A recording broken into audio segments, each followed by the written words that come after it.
पहली तो बात यह है कि जब ये जो है बनाया गया है कमीशन, तो इसमें जस्टिस काजी फायज ईसा को बनाया गया है। अब काजी फायज ईसा और चीफ जस्टिस ये दो मुख्तलिफ रवैयों और ख्यालात के हामिल हैं। और इमरान खान साहब जो हैं जब वजीर आजम थे तो याद कीजिए कि उन्होंने जस्टिस काजी फायज ईसा के खिलाफ रेफरेंस भेजा था। उसके बाद जब फिर वो नहीं जब आगे चल सका तो फिर वापस भी लिया और बाद में शर्मिंदगी का इजहार भी किया कि हमने ये गलत किया था।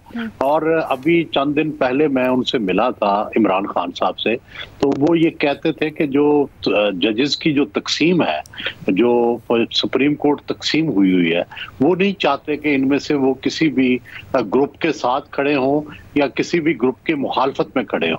लेकिन अब यूं लगता है कि उन्होंने ये हद जो है वो क्रॉस कर ली है और ऐसे लगता है कि वो जस्टिस पंडियाल के साथ जो जजेस हैं उनके हमायती हैं और जस्टिस फायज ईसा जो है उसके खिलाफ जा रहे हैं। तो मेरा ख्याल है कि ये नहीं होना चाहिए। उनकी जो पहले की पॉलिसी थी काशिश की कि सुप्रीम कोर्ट के जजेस जो हैं उनकी किसी की तरफ भी उंगली ना उठाई जाए। सर आपको ये किस बात से खास तौर पे लगा कि वो जस्टिस बंदियाल के साथ जाके खड़े हो गए और काजी फायज ईसा के खिलाफ है?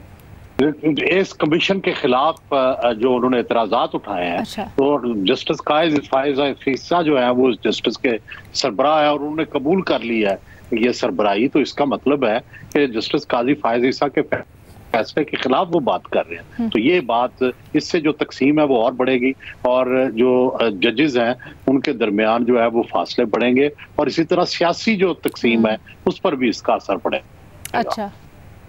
अच्छा, ठीक है सर। आगे जाके जरा मामला, लेकिन आपको लगता है हुकूमत ने भी दुरुस्त काम किया है ये 3 रुकनी बेंच बना के? क्योंकि बहुत सारे सवालात भी उठ रहे हैं कि यही 3 क्यों? देखिए जी, हुकूमत ने तो जाहिर है जब भी कमीशन बनाया जाता है, पूरी ये रवायत है, तो आमतौर पर उन जजेस को ही बनाया जाता है जो जिनका हुकूमत के साथ एक अच्छा ताल्लुक होता है। तो आमतौर, क्योंकि उसकी वजह यह है कि एजेंसियां भी उसमें इन्वॉल्व होती हैं, सारे लोग इन्वॉल्व होते हैं, तो जजेस के साथ जो कोऑपरेट करें उन्हीं जजेस को ये इंक्वायरीज दी जाती हैं। यही रवायत है। हालांकि देने में मेरा नहीं ख्याल दुरुस्त है, मेरा ख्याल। लेकिन चूंकि जस्टिस काजी फायज ईसा की रेपुटेशन और उनका जो कॉन्डक्ट है वो इतना अच्छा है कि उन पे कोई उंगली नहीं उठाता। मैंने कहा कि तहरीक इंसाफ ने उठाई थी और फिर वापस ले ली, तो उनका कॉन्डक्ट इतना अच्छा रहा है कि मेरा ख्याल है कि सबके लिए वो काबिल तकलीद है और उन पर उंगली उठानी नहीं चाहिए।